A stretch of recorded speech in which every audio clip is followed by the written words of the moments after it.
જૂન મહિનો કોરો ધાકોર રહ્યો, પરંતુ જુલાઈ મહિનામાં કંઈક સારું થવાનું છે તેવા એંધાણ વર્તાઈ રહ્યા છે. હવે શું થવાનું છે હું આગળ જણાવીશ, પરંતુ પહેલા તો એ જણાવું કે ચોમાસું મહારાષ્ટ્રમાં આવીને જેમ સ્થિર થઈ ગયું હતું ને, તેમ ગુજરાતમાં આવીને પણ સ્થિર થઈ ગયું છે અને છેલ્લા ઘણા દિવસથી તેની ગાડી પાટે નથી ચડી રહી. અત્યારે ક્યાં અટકેલી છે ને આગળના સમયમાં શું થવાનું છે તેનો આખો ચિતાર અમે આજે આપને જણાવીશું. તો મેપના માધ્યમથી જ આપને સમજાવું કે 24 જૂનથી ચોમાસું સ્થિર થઈ ગયું છે અને 8 જિલ્લામાં પહોંચ્યા બાદ આ ચોમાસું આગળ જ નથી વધ્યું અને આવતા 3 થી 4 દિવસ ચોમાસા માટે જો કે સાનુકૂળ સ્થિતિ વર્તાઈ રહી છે, એ એક પોઝિટિવ સાઇન આપણને મળી રહી છે. ચોમાસું બેઠું ત્યારબાદ પણ જે સારો વરસાદ જોઈએ ને એવો નથી વરસી રહ્યો ને ખાસ કરીને એવા જિલ્લાઓ કે જ્યાં ચોમાસું બેઠું છે. આપ જોઈ શકો છો કે 24 થી 25 જૂનની આસપાસ સુધીમાં તો સુરત, તાપી, ડાંગ, નવસારી, આ ઉપરાંત ભરૂચનો કેટલોક વિસ્તાર, નર્મદા અને છોટાઉદેપુર, એટલે આ જિલ્લામાં ચોમાસું આવી ગયું, પરંતુ ત્યારબાદ પણ હજી સુધી વરસાદ નથી વરસી રહ્યો. એટલે કે ચોમાસું આવ્યા બાદ પણ જિલ્લા તો કોરા ધાકોર છે અને તેની તારીખ હતી 24 થી 25 જૂન અને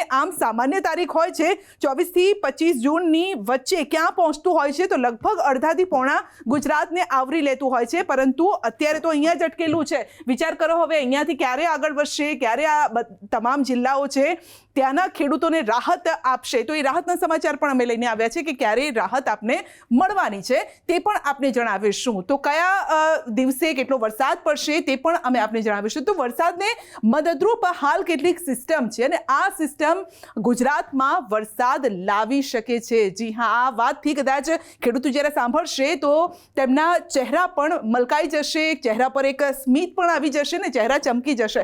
ક્યારે વરસાદ, કઈ તારીખ એ જણાવીશું, પરંતુ પહેલા સિસ્ટમને જાણી લો કે કઈ કઈ સિસ્ટમ છે.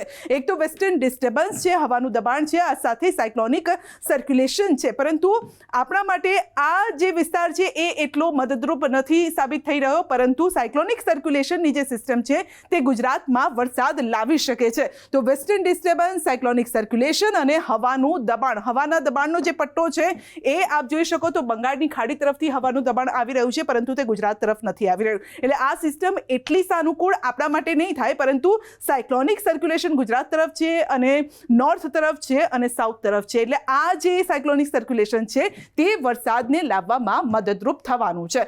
હવે કઈ તારીખે વરસાદ, તો 28 જૂને ક્યાં પડશે વરસાદ, ખાસ કરીને કલર જે છે આ કલર કોડ છે એ આપે યાદ રાખવાનું છે અને ત્યાં વરસાદ વરસવાનો છે. કેટલો વરસવાનો છે એ આપને જણાવું તો છૂટાછવાયા સ્થળોએ મધ્યમ વરસાદ થઈ શકે છે અને 25% આસપાસ આ વરસાદ થઈ શકે છે. હવે 25% આસપાસ ક્યાં વરસાદ થશે તો જ્યાં આપને ગ્રીન કલર જોવા મળી રહ્યો છે. એટલે ગ્રીન કલર એક સારું સિગ્નલ હોય છે. જ્યારે પણ આપણે રોડ પરથી પસાર થતા હોય, જ્યારે ગ્રીન લાઇટ થાય ત્યારે આપણે આગળ વધતા હોય છે. તો અહીંયા પણ એવું જ છે કે ચોમાસું પણ આગળ વધી શકે છે અને વરસાદ પણ લાવી શકે છે. ક્યાં વરસાદ થવાનો છે તો એ જોઈ લો. સૌરાષ્ટ્રમાં, દક્ષિણ સૌરાષ્ટ્રનો વિસ્તાર છે, ગીર સોમનાથ, અમરેલી, ભાવનગર, આ સાથે દક્ષિણ ગુજરાતનો જે વિસ્તાર છે, અગેન એ જ જિલ્લાઓ છે સુરત, તાપી, ડાંગ, નવસારી, વલસાડ, દમણ, દાદરાનગર હવેલી, વડોદરા, નર્મદા અને છોટા ઉદેપુર. તો 28 તારીખે અહીંયા વરસાદ થશે 25% વિસ્તારમાં. એટલે એવું ના માની લેતા કે ન્યૂઝ 18 ગુજરાતીમાં કહેવામાં આવ્યું છે તમામ જિલ્લામાં વરસાદ થશે.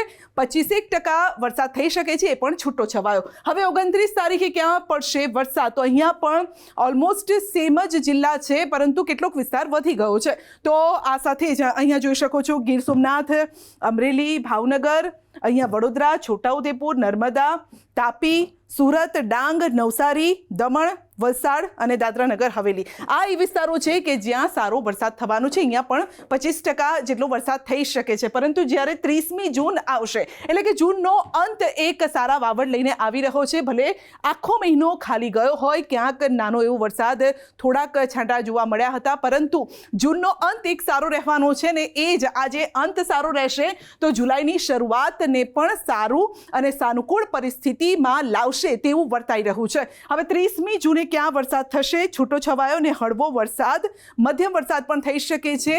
અગેન એ જ છે દક્ષિણ સૌરાષ્ટ્રનો વિસ્તાર, જુનાગઢ, ગીર સોમનાથ, અમરેલી, ભાવનગર, બોટાદ, આ સાથે જ લગભગ આમ કહી શકાય કે અડધા ગુજરાતને આવરી લેશે વરસાદ. 30મી તારીખે મહીસાગર, પંચમહાલ, દાહોદ, આણંદ, વડોદરા, છોટાઉદેપુર, ભરૂચ, નર્મદા, સુરત, તાપી, ડાંગ, નવસારી, દમણ, વલસાડ અને દાદરાનગર હવેલી, આ વિસ્તારોમાં વરસાદ થશે. હવે જોઈએ કે 1 જુલાઈ, જી હા, નવો મહિનો, નવી તારીખ અને પરિસ્થિતિ બદલાય છે. કહેવાય છે કે સમય જેમ આગળ વધતો હોય છે તેમ પરિસ્થિતિ પણ બદલાતી હોય છે.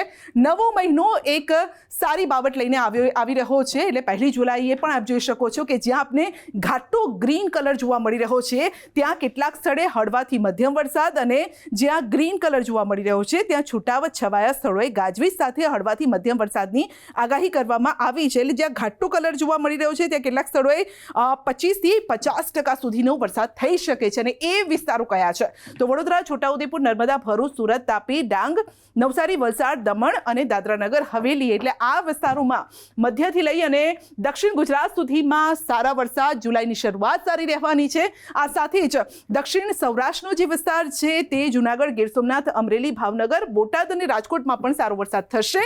આણંદ, પંચમહાલ, દાહોદ, મહીસાગર, અરવલ્લીમાં એટલે ઉત્તર ગુજરાતને પણ આવરી લેશે આ વરસાદ જુલાઈમાં. બીજી જુલાઈ સૌથી અગત્યની છે. અહીંયા જુઓ તો ગ્રીન કલર જોવા મળી રહ્યો છે અને ક્યાંક યલો કલર પણ જોવા મળી રહ્યો છે. એટલે 2 જુલાઈએ ભારે વરસાદની આગાહી છે.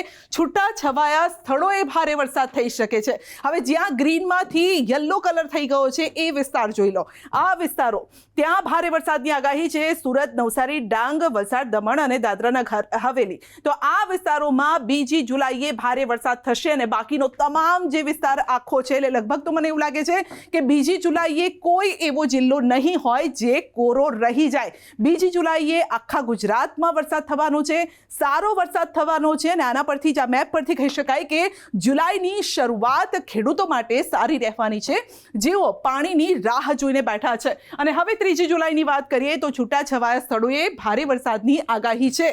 કયા વિસ્તારો? અગેન 2 અને 3 જુલાઈ સુરત, ડાંગ, નવસારી, દમણ, દાદરાનગર હવેલી, વલસાડ આ વિસ્તારોમાં ભારે વરસાદની આગાહી છે. અને બાકીના જે તમામ જિલ્લાઓ છે કચ્છથી લઈ અને ભાવનગર સુધી, બનાસકાંઠાથી લઈ અને પોરબંદર સુધી પણ સારો વરસાદ વરસવાનો છે. એટલે ઓવરઓલ જો ચિત્ર આપણે જોઈએ તો જુલાઈ મહિનો આ વખતે વરસાદ લઈને આવશે. જૂન ભલે કોરો રહ્યો પરંતુ જુલાઈ એક સારા વાવડ લઈને આવી રહ્યો છે. જે ખેડૂતો પાણીની રાહ જોઈને બેઠા છે, ઘણા ખેડૂતો માંગ કરી રહ્યા છે કે પાણી નથી, ધરું સુકાઈ રહ્યા છે, પીળા પડી ગયા છે, કેટલાક ખેતરો અત્યારે સૂકા થઈ ગયા છે, તો તે હરિયાળા થવાનો હવે સમય આવી ગયો છે. આ કલર જોઈને જ આપને ખબર પડી ગઈ હશે કે ગ્રીન સિગ્નલ આપને જુલાઈમાં મળવાનું છે.